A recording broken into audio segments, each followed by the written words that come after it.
Hi guys, animals, those that give us timeless affection, ageless devotion and everlasting love. And today we have with us Neha Panchamya, the mind behind this selfless initiative called ResQ, a non-profit organization that tirelessly works towards the rescue and rehabilitation of sick and abandoned animals, where no animal is ever turned away. Hi Neha. Hi, Thank you for being here with us. I'm glad to be here. Okay, so our viewers would like to know a few things about ResQ. Okay. So, when did ResQ come into existence? So ResQ began in 2007, which is about 11 years ago. Okay. And yeah, so it's 11 years old now. Wow. So, what made you start with ResQ? So actually, I had moved from Bombay to Pune and kept finding hurt and injured animals. Okay. And at that point, there were other organizations in the city, but their focuses were on different aspects of animal welfare. At that point, there was nobody who was coming out on the street and offering help in case of an emergency, like an accident or something like that. And basically, at that time, what happened is there was this one dog, and ResQ was started by a friend of mine and myself, Tanya and me. And she found a dog actually, and that dog had distemper. Okay. And which is a neurological viral disease which causes severe neurological symptoms. And there was nobody who was willing to keep that dog or to come to help it. And at that point, she messaged me, and that time we were not even friends. She was just we were acquaintances. And I offered to, help keep that dog. And that dog did not make it that day because he was in the last stage of distemper. But at that time, we decided that we would not let this happen. Our struggle to get help was extremely frustrating. And, I'd seen too many animals die without help. And that's when we decided that, we would start an organization. So that's how ResQ began. Yeah, it started over one animal that we could not save. That's really interesting and touching. So, what were the challenges that you faced in, setting up ResQ? Okay, so to begin with, we were very young, 22, 23, Okay. and I'd just come back after my studies from the UK. I have a medical background in research, but I came back, I had a job. So number one, if I wanted to do this, I'd have to quit my job, Yeah. which I did. So, of course, it was a big shock for my parents. They were like, what are you doing? You have a good job. You've just, done your master's in the UK and come back, and what are you doing? So, yeah, so that initially it was, of course, the fact that we were young and starting out, and, beggars don't do charity. So we had to figure out, what to do. And so at that time, challenges were, number one, there was no model to follow. Okay. We had seen things, we've traveled all over the world, seen how animal rescue is done in different parts of the world and in our country as well. But there was no cookie cutter model to follow. Also, we did not have any resources back then. So ResQ began with literally went and got a helpline number. I started working with a veterinary doctor who taught me the basic skills in how to do rescue. And we put up a helpline number and people started calling. Initially, it was just a couple of cases per month. We would do only on-site treatment because we had no place to take them. So we would go treat animals on the street. So we began with working on the streets from our own cars. Slowly, as the work increased, people also, recognized the work that we are doing. Then someone donated us an ambulance. Slowly, resources started coming in. Okay. So the challenge really was, we were young. There were a lot of naysayers, who thought, it's just young girls who want to start an organization. They'll just get bored of it in 2 years or maybe less and give up, because that's very commonly you see that kind of thing where, people have very short-lived passions. But this is something that, I've been fond of animals since I was a kid. And so I've been dreaming it all my life in many ways, and actually happened in my 20s, and I always thought that I would do something like this. Of course, I hadn't imagined I'd do it so early in life. But I thought, at that point even, I was like, if there's a time to take a risk, it's probably now. So the challenges mainly were, and still are, basically running this operation. It is not an easy task. It's very difficult with people. Also, we're not government funded, so from day one, ResQ has been free treatment. And so, for example, if you find an injured animal on the street, we will come, you report it on our webline, we will send our ambulances or volunteers, and you will not be asked to compulsory pay. The reason we do this is so that whether it's a bhaji wala who's feeding a dog, or a chai wala, or anyone, somebody who has a BMW, it doesn't matter, the policy is same for all. You don't have to compulsory pay, because technically we only treat street animals. So they don't belong to anybody. They are not owned by anybody. So thus we don't do that. So challenges really are funding good people, because people believe that NGOs are not a good job prospect, and people don't take it seriously. So it's very good to find dedicated long-term people.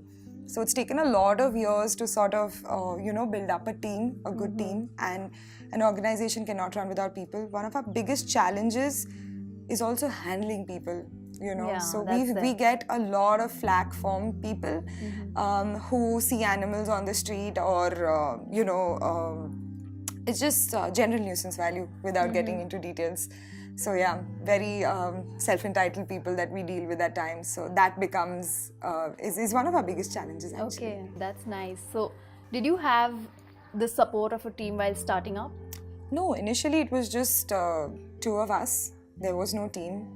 Took us a while. In fact, the one thing about ResQ is we've really taken baby steps to get here, and I'm really glad that we didn't jump the gun at that point and just start up something big, because it would have come crashing down. We've taken 11 years, slowly, to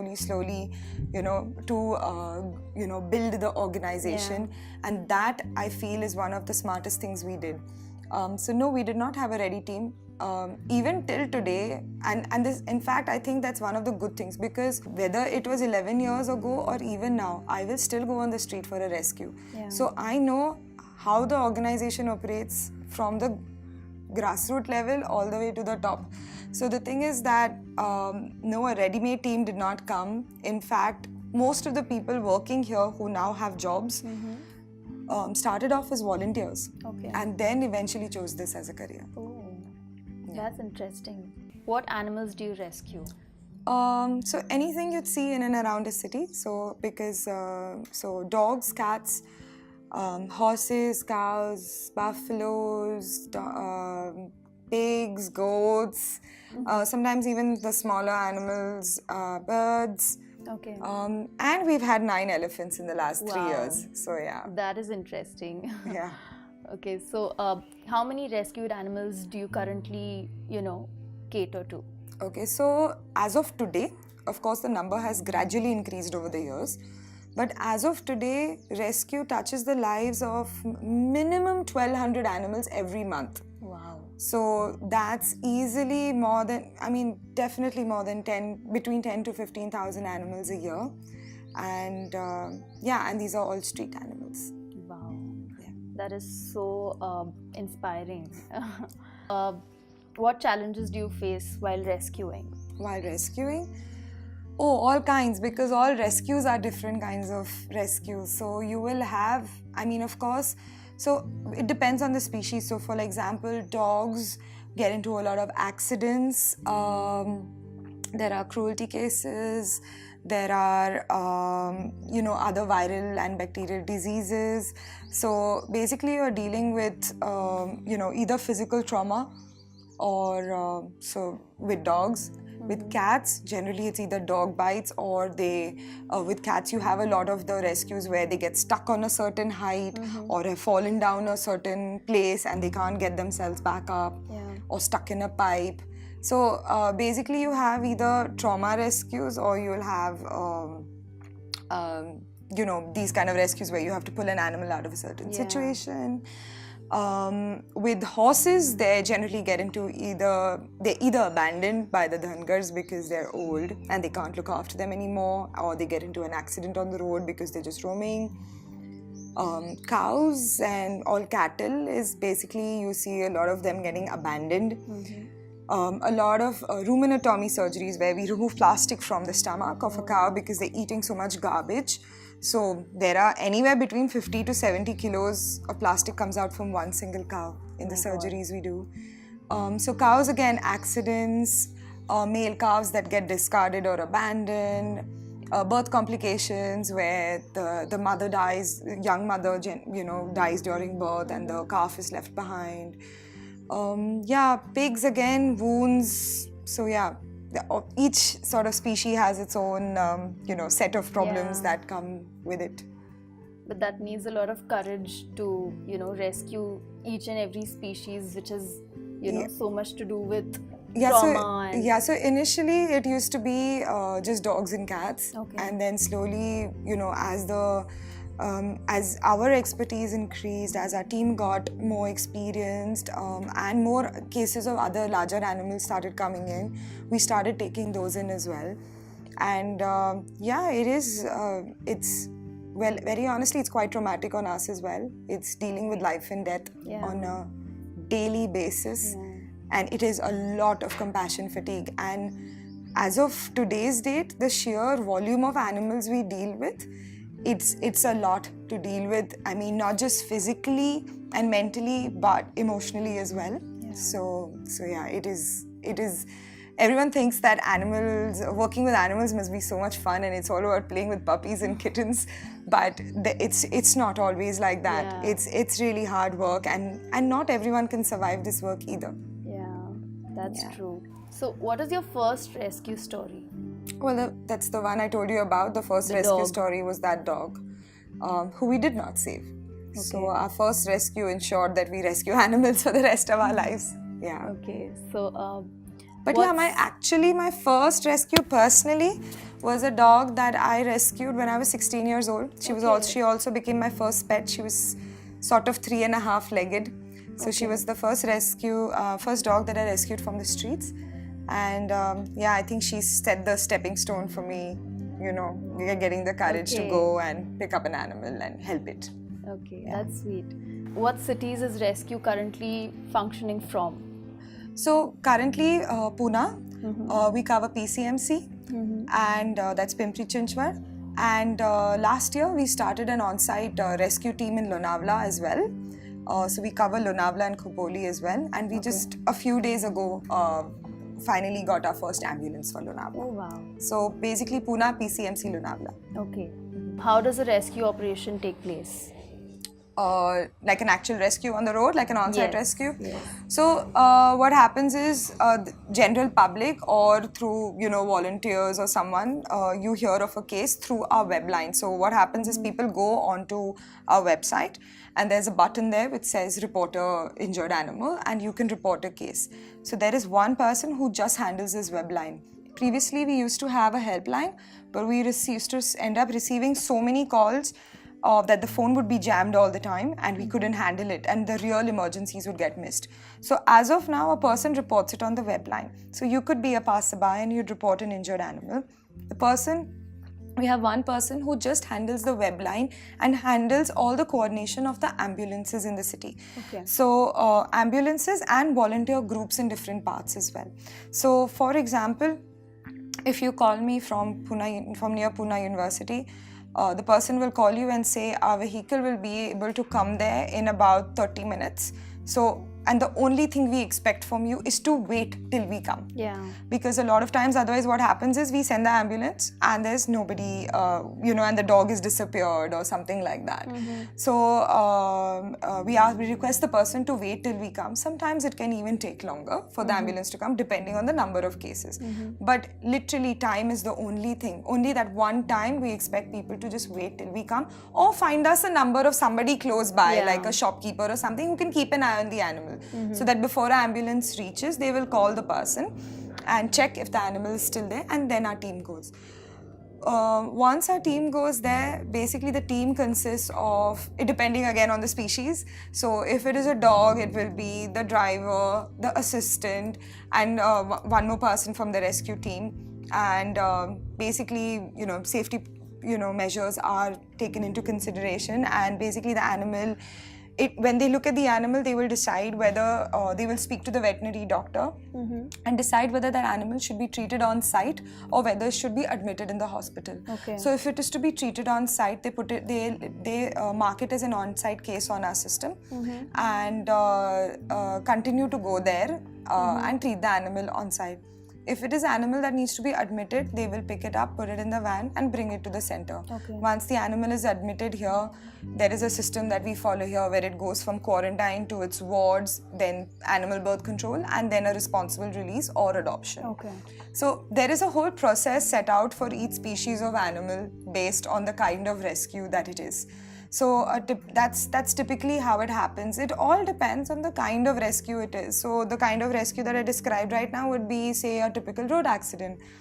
But if it is a puppy stuck in a drain or a cat stuck on the ledge of a 9th floor building, then of course we will have to pull in more people, different teams. If it is a large animal, a cow that is stuck on the train tracks, you need 20 people, no matter what you have, you know, and certain equipment. So there is, over the years, of course, it's become sort of like a well-oiled system where if you're going for this kind of rescue, how many people you're going to need. So the person who's handling the web line and the head of rescues, Tuhin Satarkar, he will sort of organize everything, what is required for the rescue, go there and do it.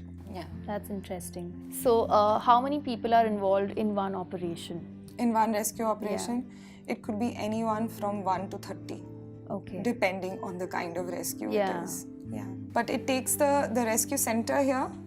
On a daily basis, we have about 40 people who run the center and take care of over 250 animals daily. Wow. This includes doctors, managers, cleaners, feeders, assistants. This also includes this 40, when I say it also includes our drivers and our ambulance team. So it's a team of 40 people who are running this operation of over 1,200 animals per month. Wow. Yeah. That's a lot. How can people volunteer? Okay, so we have a volunteer program. There are two ways. Number one, you could become a rescue member. Okay. What we do when you become a rescue member is, so when you become a rescue member, you can either volunteer, hands-on, you can advocate, or you can educate. So what we do is we provide the person with resources. So for example, somebody says, I want to come here and hands-on work with animals.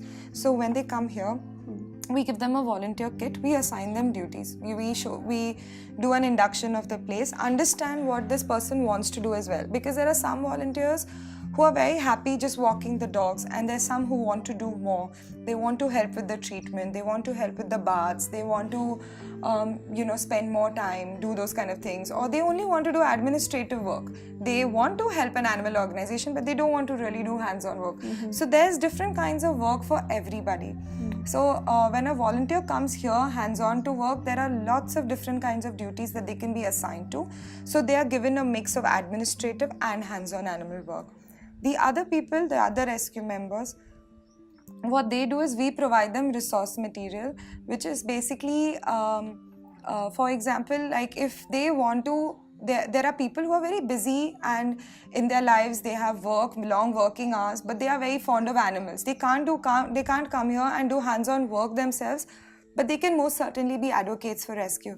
So whether it's through their social media, whether it's through their own personal networks and circles, they spread the word about the work that rescue does, and we provide them the resource material to do this. So for example, if you wanted to put up a social media post about rescue, we'd give you a few of them from before and say, hey, put this out so that the message goes out in the right format. Yeah, that's right. The other thing that when I say educate, basically we train people on how to train other people to get help for animals.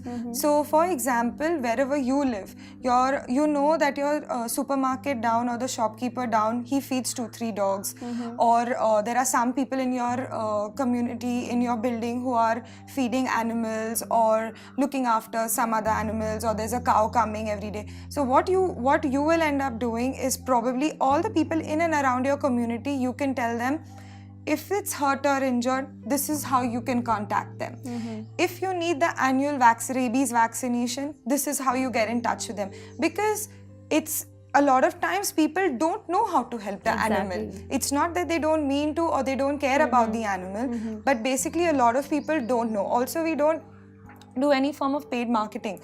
So we rely on people to spread the message about the work we do and how they can help an animal. So imagine if you educate 10 people and those 10 people educate 10 people. That's a lot of people who are now, who are empowered with what to do if they see a hurt animal. So yeah, that's how a volunteer can engage. And in fact, one of the things that always happens is, I always say, when we go for a rescue, it's not just the animal we help. Generally what happens is, when we go for the rescue, nobody is really around. But when we go there and start actually helping the animal, you will have at least minimum 10 people seeing what you're doing. Out of those 10 people, at least 3 people will ask you, okay, how do I contact you if I see an animal again? So basically, in many ways, we sort of activate volunteers by doing hands-on work on the street. Okay. Yeah. So what has been your worst rescue story till date? Worst rescue. Okay, so yeah, I think in the last, well, there's been a worst rescue and there's been a scary rescue. Okay. Scary, actually, there have been several of them, because there are times where we have to get an animal out of a very, from a dangerous height, and you've tried to take every safety precaution, and it's still scary because an animal could go anyway. So yeah, there are plenty of scary rescues that we've done. But the worst rescue would be the recent 55 Konwa cats that we rescued. I have never seen animals kept in such conditions. In my 11 years, I have never seen animals kept so badly. When we went there, very honestly, we had no clue what to expect. When we went there, we only went there because other organizations requested our help and the police requested our help to catch the cats and look after them. But what we saw when the door opened was the most shocking thing I've seen in my life. I mean, the entire house was full of layers of feces and vomit, and it was hard and crusted, and the ammonia levels were so high that our eyes instantly started burning. And there were 55 cats living in those conditions. Food was just thrown like, it hadn't been cleaned for months. Every square inch of that place was filthy.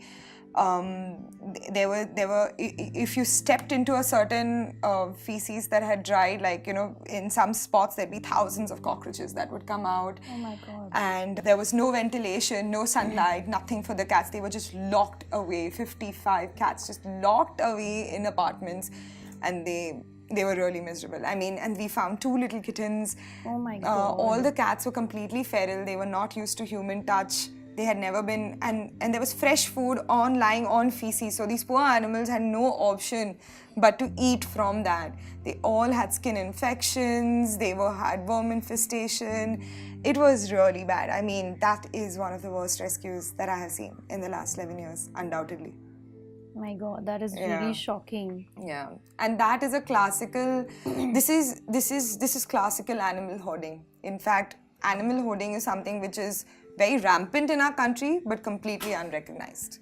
It's so unbelievable that people could actually do something like this. Yeah, there's a very fine line between hoarding and helping.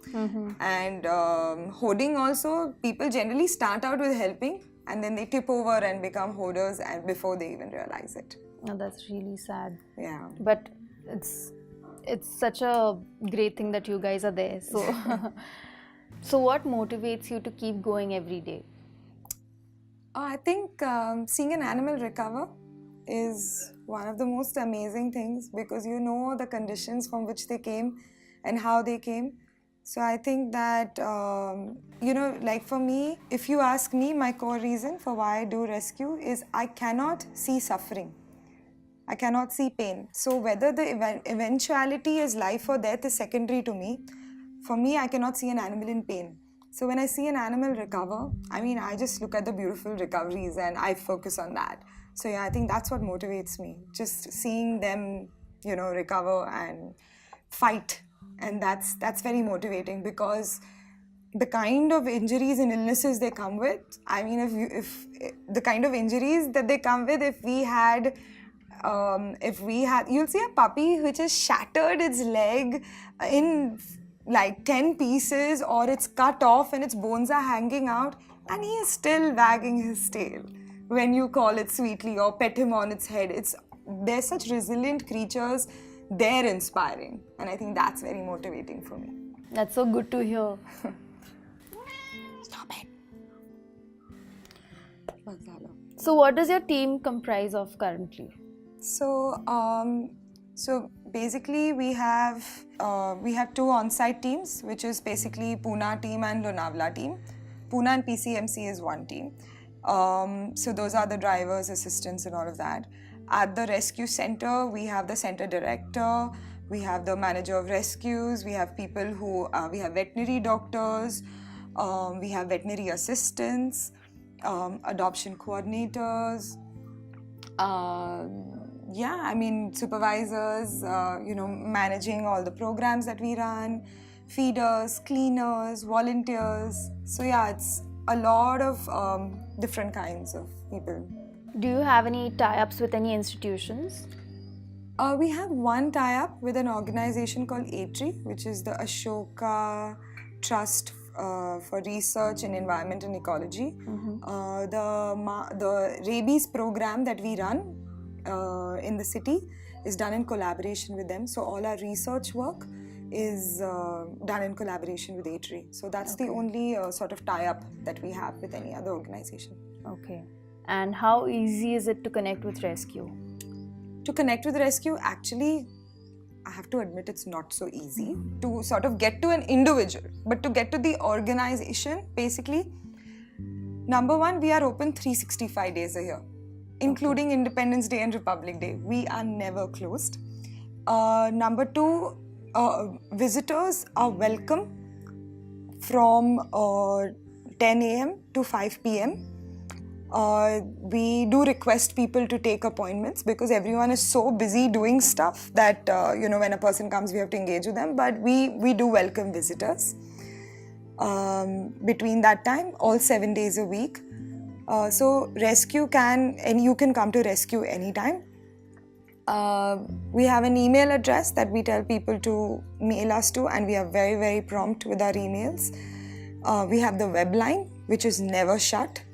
It's operational 24 hours, except from 4 a.m. to probably 7 or 8 a.m. But up to 4 a.m. there is somebody watching the web line in case there is an accident. So we can be reached through our web line at any time. Email is watched practically 24 hours a day. Okay. And the center is open every day from 10 to 5 for visitors. With all the stories of leopards encroaching this area, so what's your take on that? Actually, Pune doesn't have a really big issue. There was one incident, I think last year, but I'm not a wildlife expert, so I can't comment. But from what I do understand is we're encroaching on their territory, and thus they're encroaching on ours. So I think that's what it exactly is. Yeah. So how is ResQ funded? So ResQ is funded entirely by private donors and CSR funds. So 1/3 of what we require comes from CSR funds. The rest is all by regular donors. And so 1/3 is CSR, 1/3 is regular donors, and the other 1/3 is which is very sporadic every month, which we have to fundraise for. So we put up social media posts, we try to do events, awareness programs, those kind of things. So we have to, for the 1/3 of our funding, we have to get really creative. Yeah. We do not receive any government funding. This is entirely, privately funded by donors who simply believe in the work that we do. Okay. And want to help the animals here. Okay. So, how qualified is everyone at this rescue center? At rescue center? So that's what's interesting. Okay, so veterinary doctors are qualified as veterinarian, as qualified veterinarians, registered practitioners. The rest of us are all highly educated in very different fields, but we may have made a conscious choice that this is what we want to do.